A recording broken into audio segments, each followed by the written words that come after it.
The Reckoning, when power meets principle. In a city built on secrets, one man dared to uncover them all. His truth tore through the blue wall they said could never fall. And when the storm finally came, it didn't wash away the guilty. It revealed them.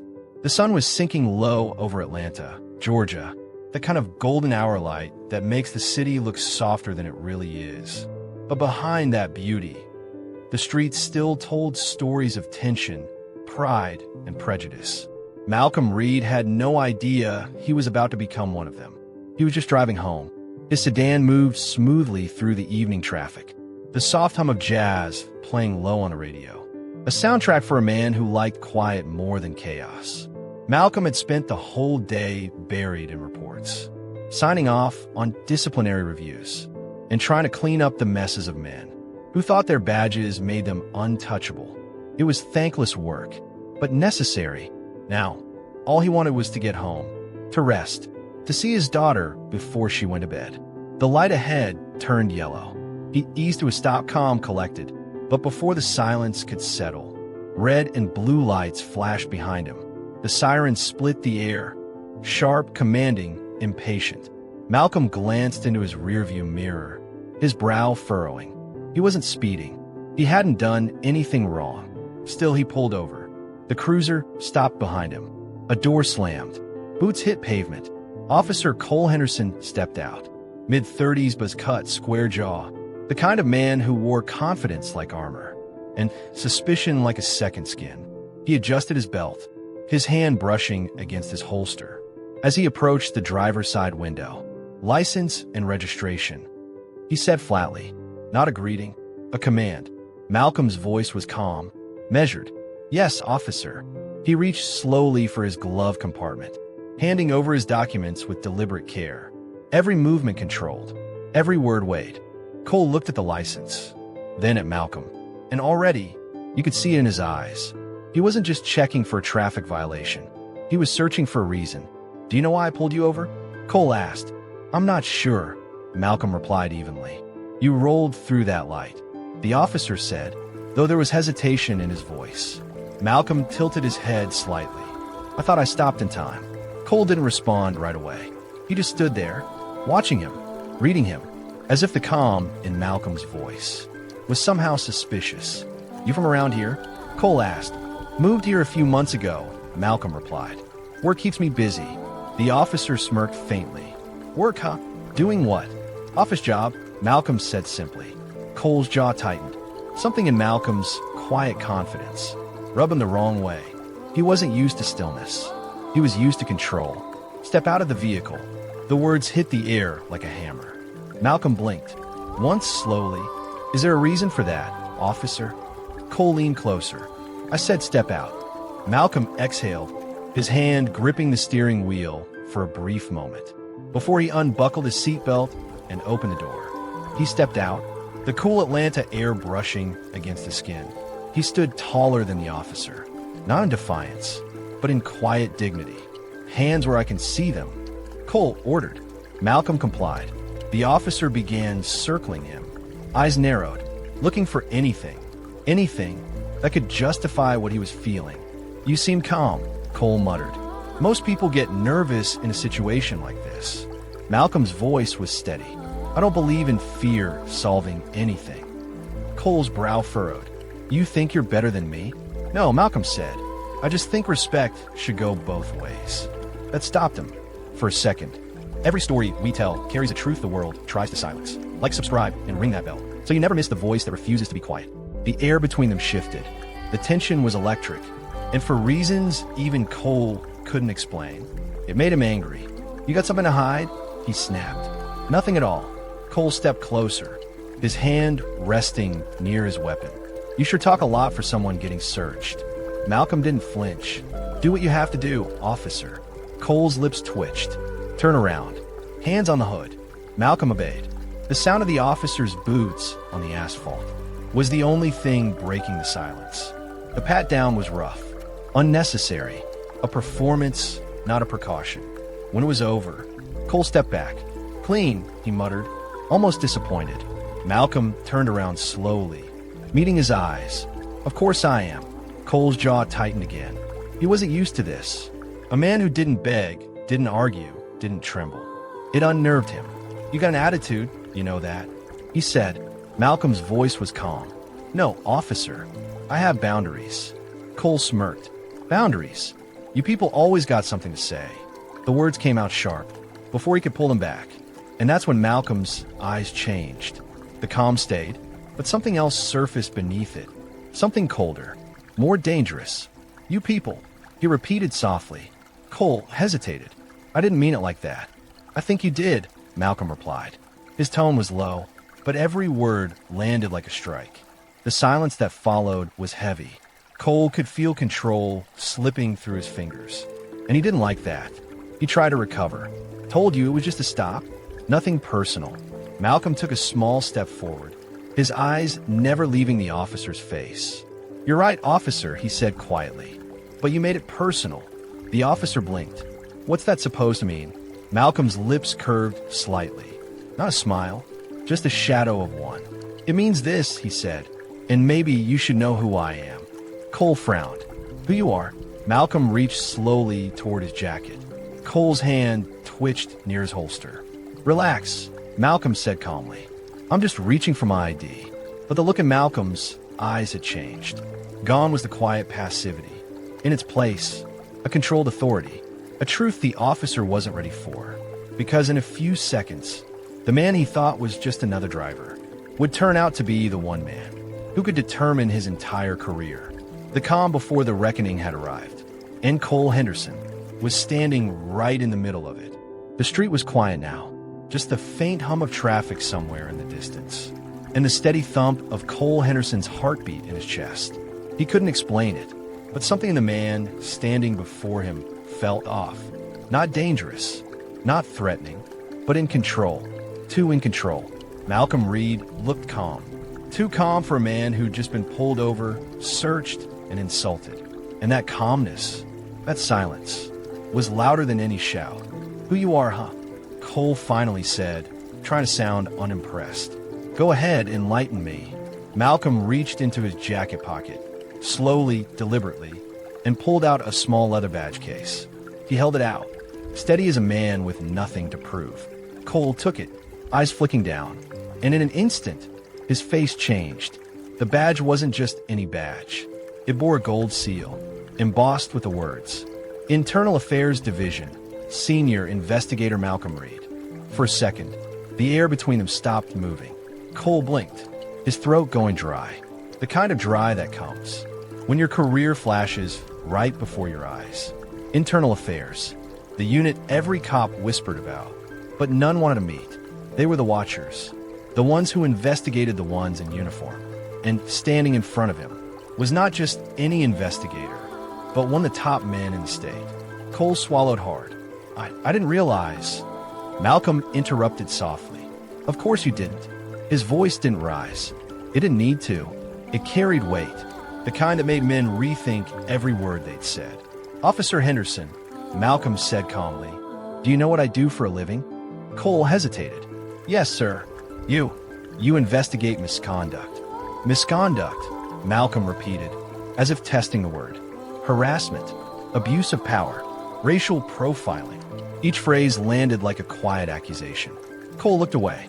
The adrenaline that once fueled his authority now turned into a cold sweat beneath his uniform. Malcolm took a step closer, not menacing, measured. "I was heading home," he said softly, "after a 12-hour shift investigating officers who forgot what this badge really means."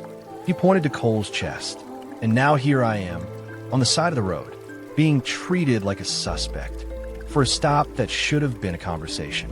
Cole's lips parted, but no words came out. "I know your file, Henderson," Malcolm continued. "2 complaints in the last 18 months. Both dismissed due to lack of evidence." Cole blinked hard. How do you?" Malcolm's eyes didn't flinch. "I read everything." The silence that followed was thick enough to choke on. Cole's pulse quickened. He felt cornered, not physically, but morally. "I didn't mean for it to go that way," he said quickly. You just what?" Malcolm asked quietly. "You just assume." Cole's voice cracked. "Look, sir, I made a mistake. I was doing my job. Malcolm's expression didn't change. No, officer, you were doing what you think your job is. There's a difference. He stepped back, letting the moment hang. Cole exhaled slowly, his eyes darting anywhere but Malcolm's.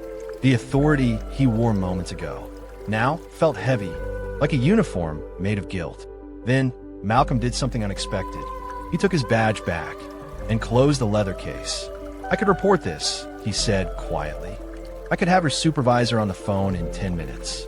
You be on desk duty by morning. Cole swallowed hard. He knew it wasn't a bluff. But I'm not going to, Malcolm added. Not tonight. Cole blinked in disbelief. You're not. Malcolm shook his head. No, because there's a lesson in this moment, officer. One I want you to understand.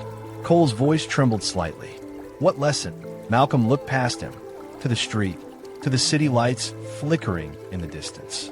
That authority without empathy is just another form of fear. The words hung in the air. Slow, measured, heavy. You see, I deal with men who hide behind a badge. Men who use it to feel powerful. But power without principle. He looked back at Cole. That's the beginning of corruption. Cole nodded faintly, but the guilt in his eyes was deep. Malcolm could see it. The conflict between pride and shame. And for a moment, there was almost pity in his voice. Go home tonight, Henderson, he said. Look in the mirror. Ask yourself if the man staring back at you still remembers why he became a cop. Cole opened his mouth, but nothing came. He just nodded slowly, the words cutting deeper than any reprimand could. Malcolm turned back toward his car, but before he opened the door, he stopped, and, without looking back, he said, I'll see you again. Cole frowned. What does that mean? Malcolm didn't answer.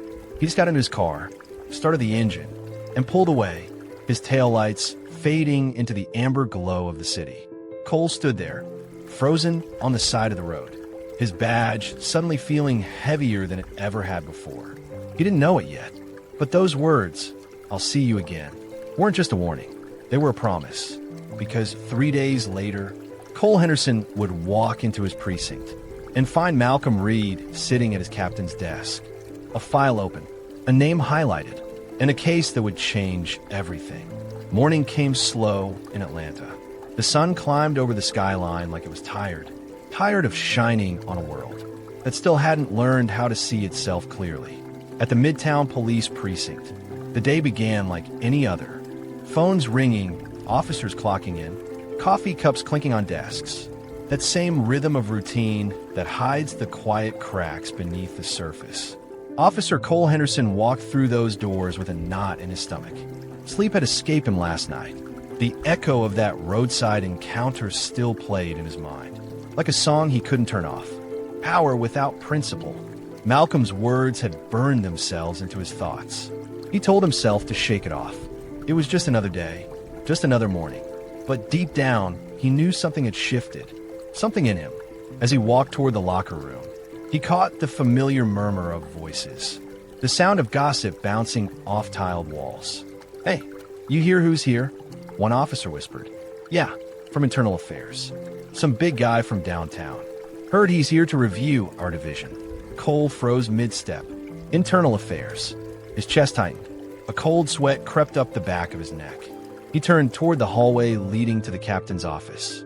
And that's when he saw him. Through the glass pane of the door, Malcolm Reed, sitting calmly in front of Captain Doyle's desk. Same steady posture, same quiet authority. Only now, he was in his element, a man on official duty. Cole's throat went dry. Malcolm's eyes lifted, meeting his through the glass. It wasn't anger in them. It wasn't revenge. It was something colder, something that said, this isn't over. The captain noticed the tension immediately. Officer Henderson, Captain Doyle called out, waving him in. Come in here for a second. Cole stepped in slowly, his heart pounding like footsteps in an empty hall. Malcolm stood. Malcolm stood up, not out of politeness, but out of presence. Captain, Malcolm began, his tone smooth but firm. This is the officer I mentioned. Captain Doyle frowned, looking between them. You two already know each other? Yes, Malcolm replied. We met a few nights ago. Cole didn't speak, didn't move, didn't blink. The captain leaned back, curiosity growing. What's this about, Reed? Malcolm placed a file on the desk. This precinct has had 5 complaints of unnecessary force in the past year. 2 of them involve Officer Henderson. Cole's jaw tightened. Captain, those cases were cleared. There wasn't any. Malcolm's voice cut through him like a blade through silence. Clear doesn't always mean clean, officer. The room went still. Cole looked at his captain, then back at Malcolm. He felt like the walls were closing in. This isn't about one traffic stop, Malcolm continued. This is about a pattern, a culture that keeps repeating itself. The captain sighed. Malcolm, with all due respect, my men do their jobs. Atlanta's not an easy city to police. Malcolm nodded. I understand that, Captain. But doing your job and doing what's right aren't always the same thing. His voice was calm, but it carried weight. Even the captain couldn't hide his unease. Cole spoke finally, trying to steady his tone. So what happens now? Malcolm looked directly at him. Now he started asking questions. Real ones. He opened the folder. Photos, reports, body cam screenshots, laid out one by one on the desk. Each one told a story Cole didn't want to remember. A shove that went too far. A stop that escalated too fast. Moments he'd brushed off as procedure. Malcolm leaned forward slightly. Do you recognize these? Cole hesitated. Yes. Good, Malcolm said. Because I recognize something else. The look in the eyes of the people in these photos. It's the same look you gave me that night. The look of a man who thinks control equals justice. Cole's jaw clenched. That's not fair. Malcolm didn't blink. Neither is abuse of power. The words hit hard. The captain stayed quiet. There was no defense for what was unfolding. Finally, Malcolm closed the folder. I'm not here to ruin careers, Captain, he said softly. I'm here to rebuild trust. Because every time an officer crosses that line, the badge loses a little more of its meaning. He turned to Cole. And sometimes, you have to break a man's pride to rebuild his purpose. Cole looked down. The weight of those words crushed the space between them. Malcolm stepped closer, lowering his voice. You said you were doing your job. Then do it. The right way. Then he turned and walked out. The sound of the door closing behind him felt like a verdict. Cole stood there in silence, his world unraveling in slow motion. The captain finally spoke. Cole, I don't know what you did out there, but you better hope Reed believes you can change. Cole nodded faintly, but his mind was miles away, because as he looked out through that glass window, watching Malcolm disappear down the hallway, he realized something terrifying. This wasn't just an investigation. It was a reckoning, and it was only the beginning. Later that night, Cole sat alone in his car, parked outside the precinct. Rain drummed softly against the windshield, the kind of steady rhythm that made you think. He pulled out his phone and opened the precinct's internal database. He searched Malcolm Reed's profile, trying to understand the man who turned his world upside down. And that's when he saw it. A note in the file's personal history section. Spouse deceased. Officer involved shooting 2019. Cole froze. His blood ran cold. Malcolm's wife, killed in a police incident. Suddenly, everything made sense. The calm, the conviction, the fire behind his words. Cole leaned back in his seat, his heart pounding, because if that was true, then this investigation wasn't just business. It was personal, and somewhere deep inside, Cole knew this wasn't over, not by a long shot, because what started as a confrontation was about to turn into a collision between truth, guilt, and redemption. And before it was over, only one man would still be standing on the right side of the line. The city never really slept. It just switched moods. By day, Atlanta was noise, sirens, engines, voices, and movement. But by night, it became a mirror, a place where men like Malcolm Reed and Cole Henderson were forced to see themselves. Not the badges, not the uniforms, but the truth underneath. 2 men, standing on opposite sides of the same thin blue line, both trying to hold on to something they no longer recognized. The next morning, the Internal Affairs Division came alive. Phones ringing, files sliding across desks, the hum of tension hiding behind every yes, sir, and understood. Malcolm Reed walked through the corridor with that same quiet authority, but behind his calm stride was a mind moving like a storm, He wasn't after headlines. He was after patterns. 5 misconduct reports, 3 unfiled body cam submissions, 2 mysteriously closed cases. And at the center of it all, the Midtown precinct. It wasn't just about Cole Henderson anymore. It was about what the precinct had allowed him to become. Malcolm's voice echoed in the briefing room as he addressed his small internal team. "We don't go in looking for villains," he said. "We go in looking for truth.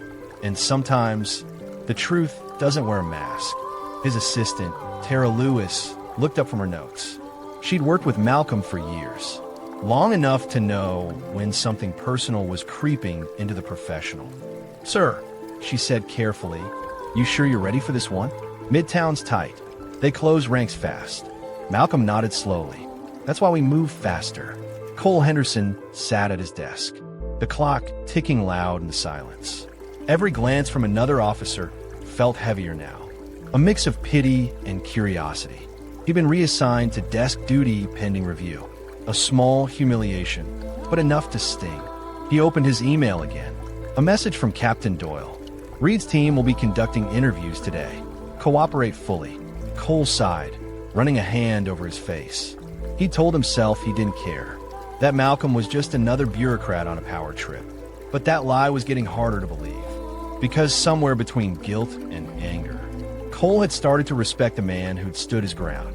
A knock at his desk broke his thoughts. Officer Jamal Torres, his longtime partner, leaned over. "You good, man?" Jamal asked quietly. "Word is Reed's digging deep. Real deep." Cole looked up. "What's that supposed to mean?" Jamal hesitated, then pulled a folded document from his pocket. "Rumor has it, Reed requested case files from last year, including the Pierce shooting." Cole froze. That case, the one that got buried before it ever hit the press, the one they were told to forget. He swallowed hard. "Who told you that?" "Doesn't matter," Jamal said. "But if Reed opens that file, this whole department's gonna feel it." Cole leaned back, the air thick around him, because he knew exactly what that meant. And if Reed found what Cole remembered, somebody high up was going down. By afternoon, Malcolm sat in a small interview room, across from Officer Denise Morgan, the precinct's records clerk. She looked nervous, her fingers tapping the table like she wanted to speak but couldn't. Malcolm leaned forward, his tone soft but firm. "Officer Morgan, 3 incident reports from your division are missing timestamps. Body cam uploads are incomplete. That doesn't happen by accident." She looked down. I just do what I'm told, sir." Malcolm's gaze didn't waver. "And who told you?" Silence. Then a whisper. "Captain Doyle." Malcolm exhaled quietly, not in surprise, but in confirmation. "Why?" he asked. Denise swallowed. There was talk about bad optics. One of the reports mentioned racial bias. Doyle said it would be handled internally. Handled internally. Malcolm had heard those words before. They were code. For cover-ups, for compromise, for justice delayed until it disappeared. He closed his folder slowly. "Thank you, Officer Morgan. That'll be all." She nodded, eyes wet. And as she left the room, Malcolm looked at her with something close to sorrow. Because she wasn't the problem. She was just part of a system, built to protect itself. Later that day, Malcolm and Cole met again, this time in the observation room beside the interview suite. Cole had been called in to give his formal statement. He didn't speak at first, just stared at Malcolm through the glass. 2 men bound by silence and consequence. When the recording light blinked red, Malcolm began, "Officer Henderson, describe your interaction with me that evening." Cole's jaw flexed. He didn't want to relive it, but he also didn't want to lie. "I pulled over a vehicle I believed failed to stop at a light," he said quietly. "The driver was compliant, but I escalated." Malcolm's brow raised slightly. "Why?" Cole hesitated. "Because it was easier to say, I don't know." But that wasn't true. He knew exactly why. "Because I thought I had to," he said. "Because I've seen things go wrong before. And because somewhere along the line, I stopped seeing people and started seeing threats." Malcolm didn't speak for a long moment. Then he said, almost to himself, "That's how it starts. Not with hate, with habit." The air was thick between them. Not anger, not anymore, but something heavier. Understanding. Cole leaned forward. "I'm not proud of what I did, sir. But if you're going after Doyle, you need to know something." Malcolm's eyes sharpened. "I'm listening." Cole's voice dropped. There's a file. Locked case. Codename Echo 47. Doyle ordered it sealed last year. Said it was above our clearance. Malcolm frowned. What's in it? Cole looked down. I don't know, but I know who does. Deputy Chief Wallace. Malcolm's face went still. Wallace, the same man who'd been pushing for internal discretion in half his investigations. Now it was making sense. The missing reports, the altered footage, it wasn't negligence. It was protection. Protection of the wrong kind. That night, Malcolm sat in his office alone, the city lights painting faint gold lines across his desk. The folder labeled Echo 47 was still sealed. He'd pulled it from archives under temporary clearance. He shouldn't even have it, but truth didn't wait for permission. He hesitated for a moment, then opened it. Inside, a series of photos, a crime scene, a shooting. The victim, Jalen Pierce, unarmed, 26, shot during a routine pursuit. The officer report, filed by Captain Doyle, countersigned by Deputy Chief Wallace. The evidence list was incomplete. One major item missing, the body cam drive. Malcolm's pulse slowed. This was it, the hole in the wall they'd all been hiding behind. He stood up, staring out the window. His reflection stared back. A man tired of fighting ghosts, but too proud to stop. Then his phone buzzed. A message. Unknown number. You're digging too deep. Walk away, Reed. For your own good. He stared at it for a long time. Then another message followed. Next time, it won't be a warning. Malcolm's jaw tightened. The room felt colder now, because threats didn't come from the streets anymore. They came from the system itself. He turned off the phone and sat back down. The glow from the desk lamp fell across his face. Half in shadow, half in light. A man caught between two sides of justice. Meanwhile, across town, Cole Henderson sat alone at a bar. He wasn't drinking, just staring at his badge lying on the counter. It didn't shine like it used to. He thought about the people he'd stopped, the faces he'd forgotten, the apologies he never said. Then he thought about Malcolm and that file, Echo 47. If what Malcolm found was real, then maybe the man he'd been defending all this time wasn't a leader, but a liar. He picked up his phone, opened his messages, and began typing. Reed, we need to talk. I think I know where that missing footage is. He hesitated, then hit send. An hour later, Malcolm drove out to meet him. The city streets were empty. Rain starting to fall, the kind of rain that made everything feel heavier. Cole stood by an old parking garage, hands buried in his jacket pockets. When Malcolm pulled up, he motioned him over. It's here, Cole said quietly. The footage. Doyle kept a copy off record, in his personal locker. Malcolm's eyes narrowed. You're sure? Cole nodded. I saw him hide at the night the Pierce case went quiet. Malcolm glanced toward the building. Dim light flickering from inside. No guards. No cameras. He looked back at Cole. You know what this means if we find it? Cole exhaled.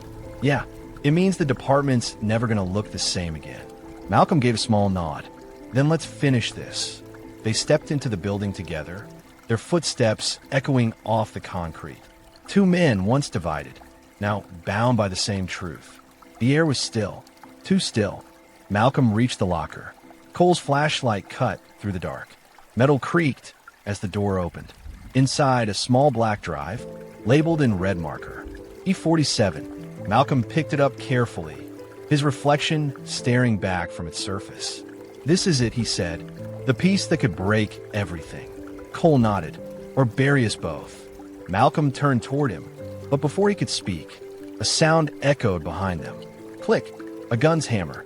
A voice came from the shadows. Cold. Familiar. You should have stayed out of it, Reed. They turned slowly, and there stood Captain Doyle, gun leveled at Malcolm's chest. Rain fell like whispers that night. Soft at first, then heavier, as if the heavens themselves were listening. Inside the old parking garage, the air felt thick, like concrete soaked in secrets. Malcolm Reed stood still, eyes fixed on the man before him. Captain Doyle, gun steady, breathing calm. The years had carved hard lines into Doyle's face. But his eyes were the same. Cold, controlled, calculated. Beside Malcolm, Cole Henderson froze, his mind racing faster than his heart. He'd been in shootouts before, but this wasn't that kind of standoff. This wasn't about who fired first. This was about who was right. "Put it down, Doyle," Malcolm said evenly, voice deep, unwavering. "You're making a bad situation worse." Doyle smirked, that same crooked grin of authority that had once fooled half the precinct. "Worse?" he echoed. "No, Reed. You made it worse when you went digging where you didn't belong." Malcolm didn't flinch. "Funny. I thought the truth belonged to everyone." Doyle took a slow step forward, the metallic click of his boots echoing through the garage. "You think you're some kind of savior, huh? Internal affairs. Cleaning up the streets. But you don't understand the game, son." Malcolm tilted his head slightly. "I understand enough. You covered up Jalen Pierce's murder. And that body cam drive." He held up the small black device. "This proves it." Doyle's jaw flexed. "Put that down." "Or what?" Malcolm asked. The silence that followed was louder than any gunshot. Then Doyle's voice dropped lower, colder. "You think anyone's going to believe you? I've been here 20 years. You're just a man they tolerate. They'll bury your report before sunrise." Malcolm's expression didn't change. He'd heard that tone before, from men who thought power made them untouchable. Cole took a small step forward. "Cap, just let us go. You don't need to do this." Doyle turned his gun toward him. "Don't you move, Henderson. You think I don't know? You were supposed to be on my side." Cole swallowed hard. He'd been on Doyle's side once. He believed in him. But now, looking at the man in front of him, all he saw was everything wrong with the badge they both wore. Malcolm slowly slipped the drive into his coat pocket. "Tell me, Doyle," he said quietly. "Why Pierce? Why cover up an unarmed shooting?" Doyle's nostrils flared. "Because he wasn't innocent," he snapped. "He was connected to something bigger, something we couldn't let leak. Orders came from the top, Reed. Above Wallace. Above me." Malcolm's eyes narrowed. "What orders?" Doyle hesitated, and that hesitation told Malcolm everything. "There's a task force," Doyle said finally. "Off the books. Federal involvement. Pierce was an informant gone rogue. If the footage got out, it would have blown the operation and taken down more than just this department." Cole shook his head. "That's a lie." But the way Doyle's voice cracked made it sound too much like truth. Malcolm studied him. "You expect me to believe that?" Doyle's grip tightened on the gun. "I don't care what you believe. All I care about is making sure you don't walk out of here with that drive." He stepped closer, the gun now inches from Malcolm's chest. And then, something changed. Malcolm's voice dropped to a near whisper. "Tell me, Captain, when did protecting the law turn into protecting yourself?" For the first time, something flickered in Doyle's eyes. Regret, or maybe recognition. But before either man could move, bang, the gun fired. The sound cracked through the garage like thunder. Malcolm stumbled back, a flash of pain burning through his shoulder. He hit the ground, the drive slipping from his hand, skittering across the floor. Cole dove forward instinctively, grabbing the drive with one hand and pulling his own gun with the other. "Drop it, Captain," he yelled. "Now!" Doyle turned toward him, but the authority was gone from his face now. In its place was fear, desperation. Cole took a slow step forward, gun raised. "This is over," he said. "Don't make me do this." Doyle's breathing grew heavy. "You don't get it, son. You think Reed's the hero here? You think this drive changes anything?" He pointed at Malcolm, who was clutching his shoulder, grimacing in pain. "Men like him don't win," Doyle said. "They make noise, and then they disappear." Cole's finger twitched on the trigger. Maybe it's time that changed. Suddenly, flashing lights flooded the garage entrance. Red and blue reflections bouncing off concrete. Dozens of footsteps. Voices shouting. "Atlanta PD, drop your weapons." Cole blinked, lowering his gun slightly in confusion. "What the?" Then he saw them, half a dozen officers, rushing in with rifles raised. But something felt wrong. They weren't from his precinct. Their uniforms were darker, their patches unfamiliar. Malcolm forced himself to stand, eyes wide as he recognized one of the faces stepping out of the shadows. Deputy Chief Wallace. "Captain Doyle," Wallace called out. "You were supposed to keep this quiet." Doyle's gun lowered an inch. "Sir," Wallace's voice cut through him like a blade. "I told you to handle it. Now look at this mess." Cole's eyes darted between them. Handle it? This was a setup. The entire department wasn't just corrupt. It was controlled.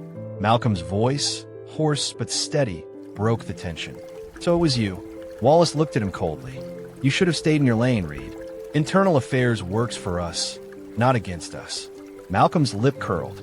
Then maybe it's time someone reminded you what us is supposed to mean.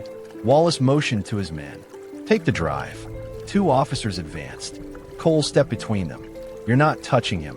Wallace's face hardened. Henderson, you're making a mistake.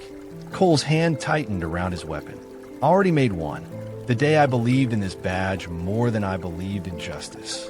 For a moment, time froze. Then chaos erupted. Shouts, scuffling, a gun fired. No one knew from where. Malcolm ducked behind a pillar, clutching his wound. Cole returned fire, his heart pounding like a war drum. The drive, the evidence, slipped again, sliding across the wet concrete floor, coming to rest near a storm drain. Malcolm reached for it, but a figure kicked it away. Wallace. He picked up the drive slowly, smirking down at Malcolm. You really thought you could clean this city, Reed? Malcolm looked up at him, blood streaking his sleeve, eyes burning with defiance. Not the city, he said, just the rot. Wallace raised his gun, but before he could fire, a siren wailed nearby. Dozens of squad cars closing in. Wallace cursed under his breath. He turned, shouting to his men, "Move! Now!" They scattered. Within seconds, they were gone, leaving only the echoes of their boots and the smell of gunpowder. Malcolm leaned against a pillar, breathing hard, rain dripping through the cracks above. Cole rushed to his side. You okay? Malcolm nodded weakly. We need to find Wallace. He's running with the drive. Cole looked toward the exit. He won't get far. Malcolm's gaze hardened.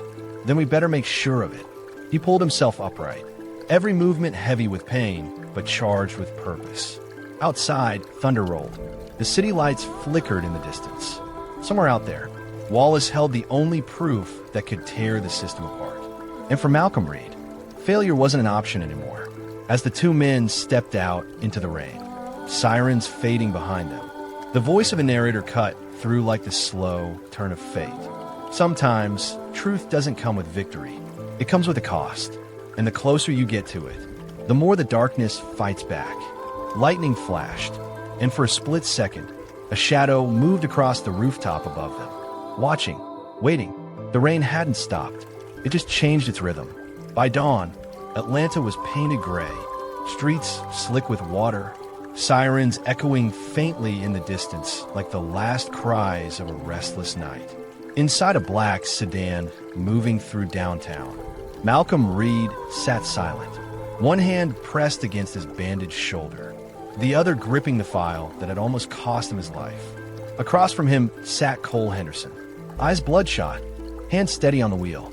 The 2 men had said little since the shootout. Some silences spoke louder than words. They weren't partners. They weren't friends. They were survivors, bound by a truth too dangerous to forget.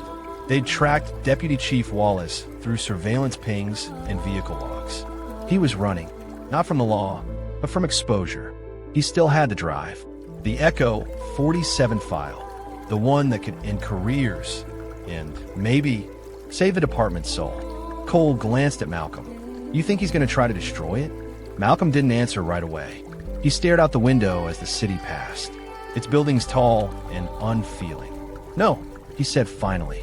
Men like Wallace don't destroy evidence. They trade it, and someone out there is willing to pay to keep it buried. Cole nodded grimly. Then we get to him first. Malcolm's voice was low.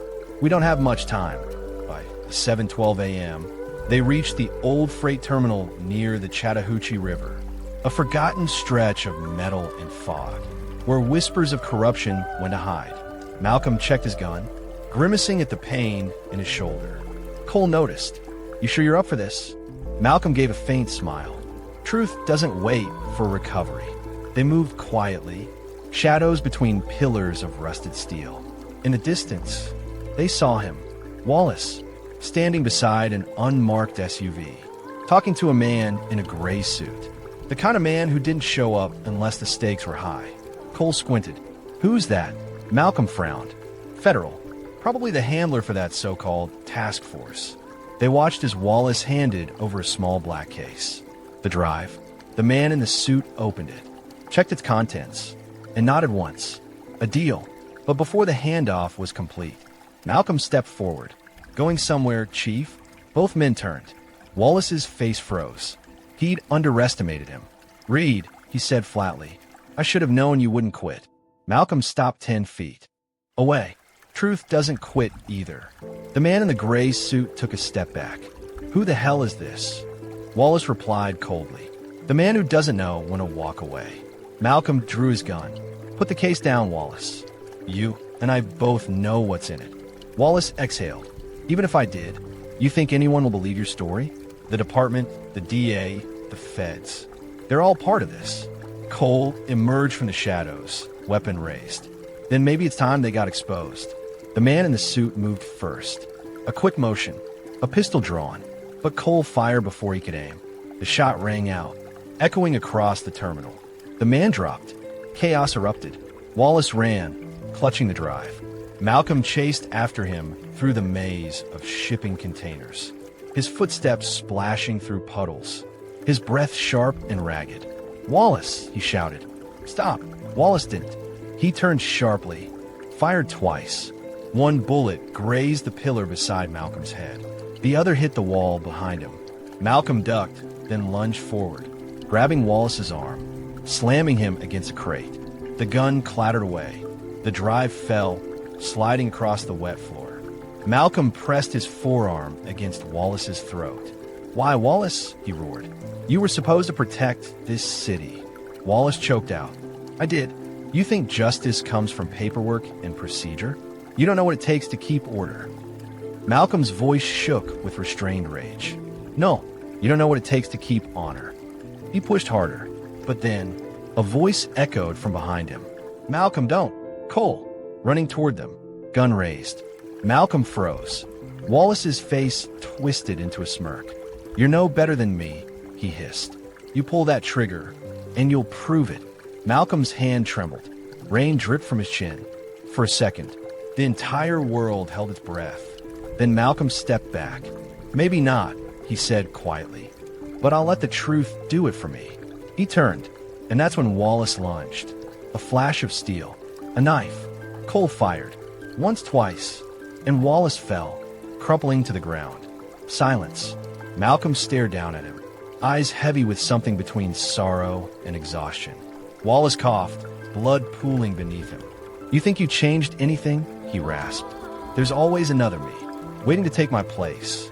Malcolm crouched beside him. Maybe, but not today. Wallace's eyes went still. For a long moment, neither man spoke. Only the rain filled the space between them. Then Cole reached down, picked up the drive, and handed it to Malcolm. Now what? He asked quietly. Malcolm looked at the drive, its small light blinking faintly. This goes to the press. The world deserves to see what they try to hide. Cole nodded slowly. And us. Malcolm gave a faint, weary smile. Us? We braced for the storm. 2 days later, Atlanta wasn't quiet. It was awake. News networks ran the story nonstop. Leaked footage reveals police cover-up in Pierre's case. Internal Affairs Chief Malcolm Reed exposes systemic corruption. The footage from Echo 47 was damning. Unedited, unfiltered, it showed the truth. An unarmed man shot without provocation. Reports falsified. Orders given from the top to bury it all. The city was split.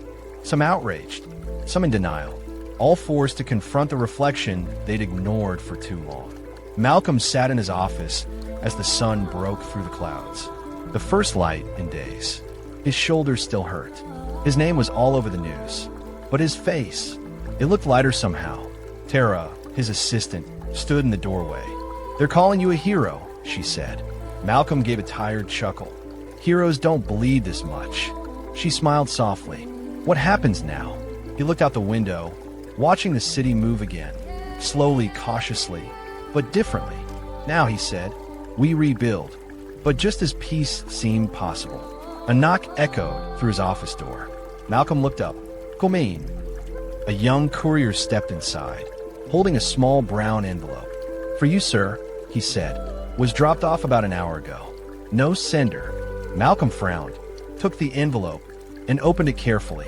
Inside, a single USB drive, unmarked, cold to the touch. Attached was a note, typed in neat block letters. Echo 47 was only one of many. You were never meant to find it. M.W. Malcolm stared at the note. The initials, M.W. Deputy Chief Wallace was dead. So who is M.W.? His heart began to pound. He inserted the USB into his laptop. A folder popped open. Video files. Dozens of them. Dates. Names. Locations. Each one labeled the same way. E48. E49. E50. Cole's voice broke the silence. He just walked in. What's that? Malcolm's eyes stayed on the screen. The beginning, he said softly. Or maybe the next battle. Cole looked at him. You sure you want to open that door again? Malcolm turned slowly, a tired smile ghosting his face. Justice doesn't knock once, Cole. It keeps coming back, until somebody answers. The camera panned out. Rain starting again outside, the city humming beneath the storm. The screen flickered once, then cut to black. Atlanta's skyline glittered under the morning sun. But for Malcolm Reed, the light felt hollow. The echo files, that's what he called them, were spread across his desk in a mosaic of corruption. 47 cases, all connected. Dozens of officers, multiple cities, different names, same tactics. Cover-ups, alter footage, false reports, the same script, repeated in different uniforms. And all of them had one thing in common. A single line in the metadata of every file. Authorized by M.W. Cole Henderson entered the office, his face carrying that mix of exhaustion and disbelief. Been up all night? He asked. Malcolm didn't look up. Truth doesn't sleep. Cole pulled out a chair. He'd changed. Gone was the swagger, the rigid posture of a man who hid behind a badge. Now he looked like someone who'd seen too much and couldn't unsee it. He stared at the monitors, displaying file after file of body cam footage. Each one started the same. A traffic stop, a routine call, a noise complaint. Each one ended in tragedy. An unarmed civilian on the ground, a report rewritten, and a system that turned its face away. Cole leaned forward. So this M.W., you think it's Wallace? Malcolm shook his head. No, Wallace was a pawn. Whoever M.W. really is. They were using him, and not just him. He pointed to a document open on the screen. A transfer log from a federal oversight program. Project Meridian. Cole frowned. What the hell is that? Malcolm's voice dropped to a whisper. A joint task force between state police departments and federal contractors, supposed to test new surveillance and behavioral analytics. But these files... He clicked on a folder marked E51. The video played. A nighttime raid. Unmarked vans. Masked officers. No warrants. No oversight. Just violence. Clean, efficient, and untraceable. Malcolm paused the video. These weren't rogue cops, Cole. They were following orders. Cole leaned back, his stomach twisting. So the corruption, it's not local. Malcolm nodded grimly. It's national. Later that afternoon, Malcolm received an encrypted email. No sender. No signature. Just a single sentence. Meet me tonight, 10 p.m., Peachtree Station. If you want to know who M.W. really is. Cole read over his shoulder. This could be a setup. Malcolm shut the laptop. Everything is a setup, until it's the truth. Cole sighed. Then I'm coming with you. Peachtree Station was nearly empty that night. The kind of quiet that felt staged. The hum of the fluorescent lights echoed off tiled walls, and the air smelled of rain and steel. Malcolm stood near the far end of the platform, his coat pulled tight against the chill. Cole waited nearby, hand resting near his holster. Not out of fear, but instinct. At 10:07, a woman appeared from the shadows. Mid-40s, sharp suit, eyes that missed nothing. She approached slowly, heels clicking against the concrete. You're Malcolm Reed, she said, her voice calm, precise. Malcolm studied her. And you are. She smirked faintly. The person who's been cleaning up the messes you've started. Cole stiffened. You sent the files? She nodded once. Every one of them. Malcolm frowned. Then who's M.W.? The woman looked at him, and for the first time, her composure wavered. Miriam Wells, she said quietly. Deputy Director, Department of Justice Oversight Division. Cole's jaw tightened. So you're behind Project Meridian. She sighed. Behind it? No. Trapped inside it, yes. It started as a way to reform policing, to predict misconduct before it happened. But someone twisted it, used it to protect misconduct instead. Malcolm's eyes narrowed. Who? Wells hesitated. Then, you're not ready for that name yet. Malcolm stepped closer. I didn't come this far to stop now. She met his stare. Then understand this. What you've seen is just the surface. There's a council, high-ranking officials, private contractors, even federal agents. They build a network to keep themselves untouchable. And now that you've exposed one layer, they'll come for you next. Cole scoffed. Let them come. Wells shook her head. You don't understand. They don't come for you with badges. They come with laws, with smears, with the kind of silence that buries men alive. Malcolm looked down at the files in his bag. You gave me these. Why? Her voice softened. Because I used to believe in the system, the same way you do. But I've learned something, Malcolm. The system doesn't change itself. People do. Before he could reply, a faint buzz crackled through the PA system, followed by a distorted voice. Agent Wells, you shouldn't be here. She froze.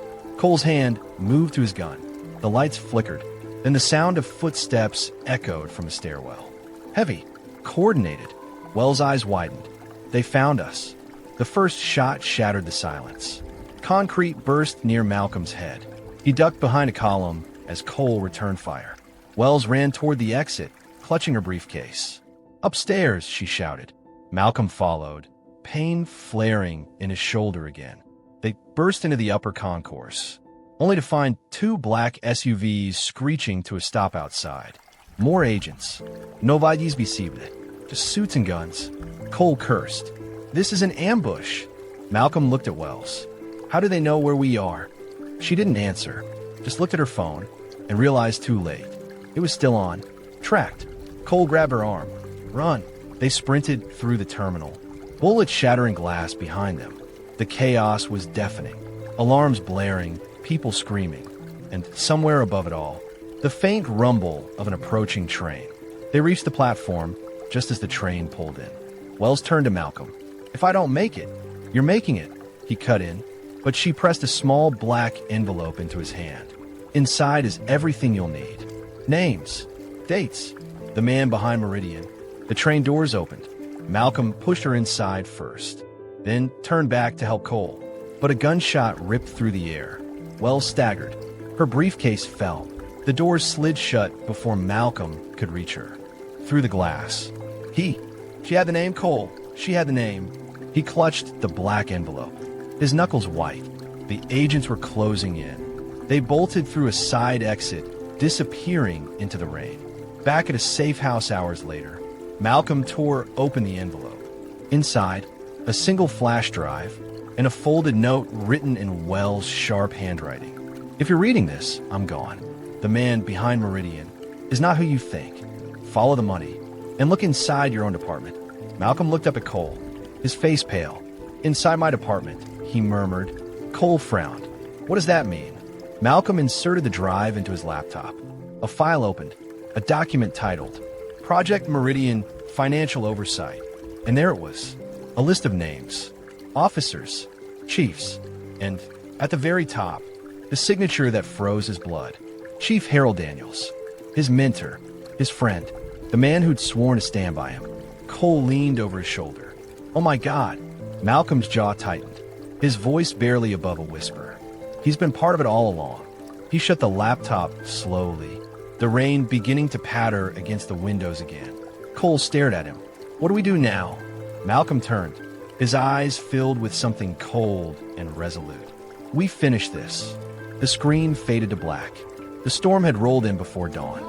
Thunder cracked over Atlanta's skyline, washing the city in flashes of white and silver. Inside the precinct, the hum of fluorescent lights was the only sound cutting through the silence. Malcolm Reed stood in the hallway, drenched from the rain, a single flash drive clutched in his hand. On it, the truth, the whole, ugly truth, about Project Meridian. about the men who'd built it, about the friend who betrayed him. He walked slowly, each step echoing off the cold tile floors. Every face he passed turned away. They knew, or maybe they just felt it, the storm that was about to hit. At the end of the hall, the door to Chief Harold Danny. Office stood slightly ajar.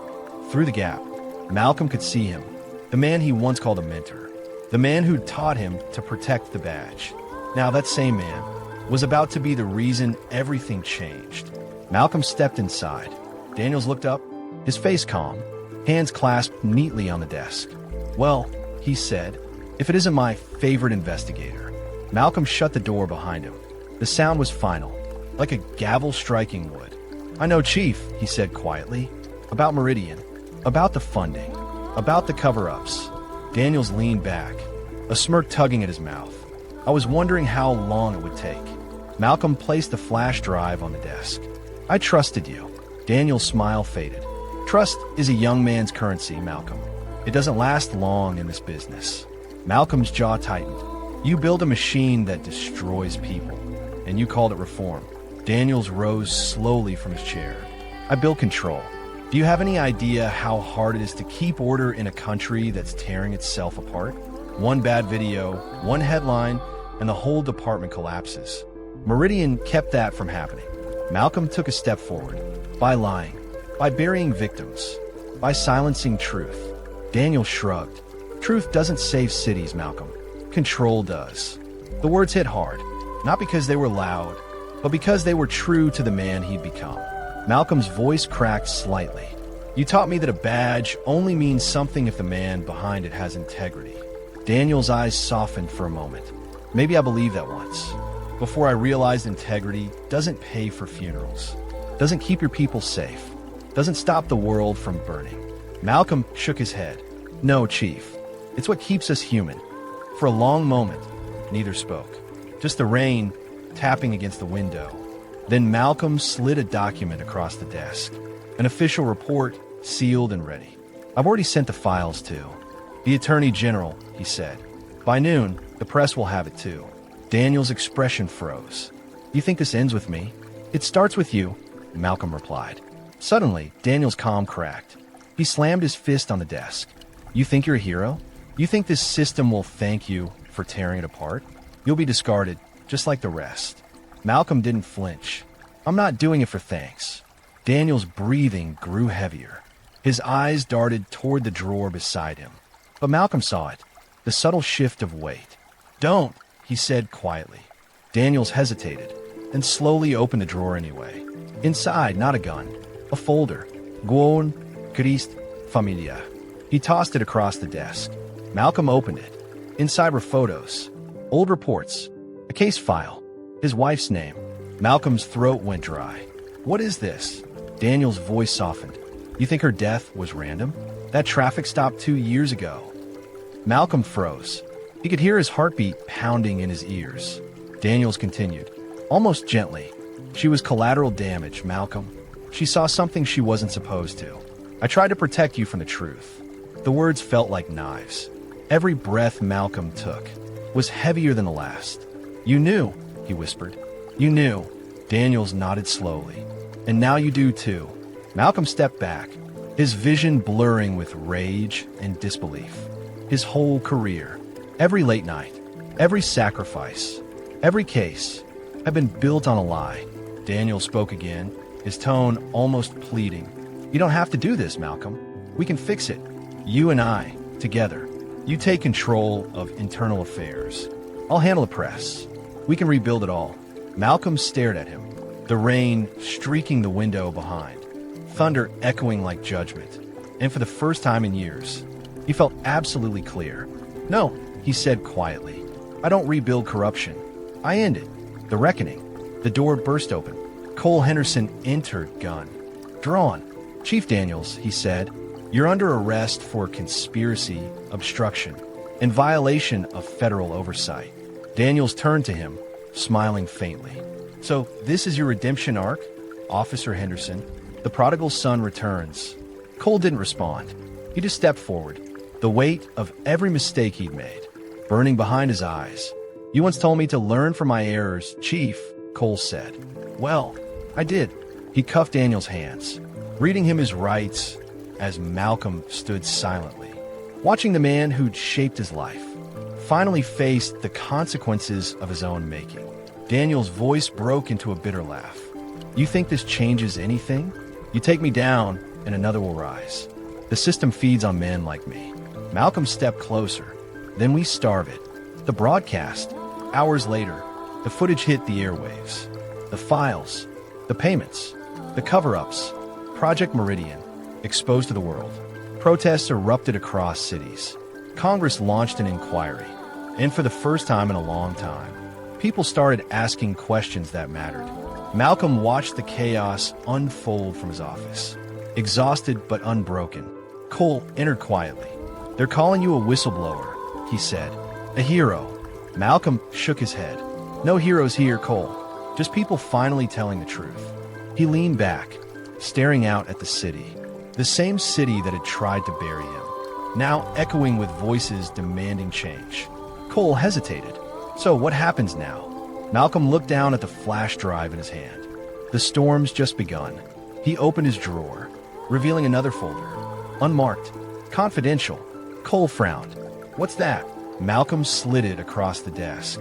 Something Wells left behind. She said there was one more name she couldn't trace. Cole opened it and froze. A photo stared back at him. Someone in a suit. Familiar. Powerful. He looked up, his voice trembling. Malcolm, this isn't over. Malcolm nodded slowly. Some men chase power. Others chase truth. But the rare ones, the ones who change the world, chase principle, even when it costs them everything. If the story moved you, share it. Talk about it. Because silence is the one thing corruption still depends on.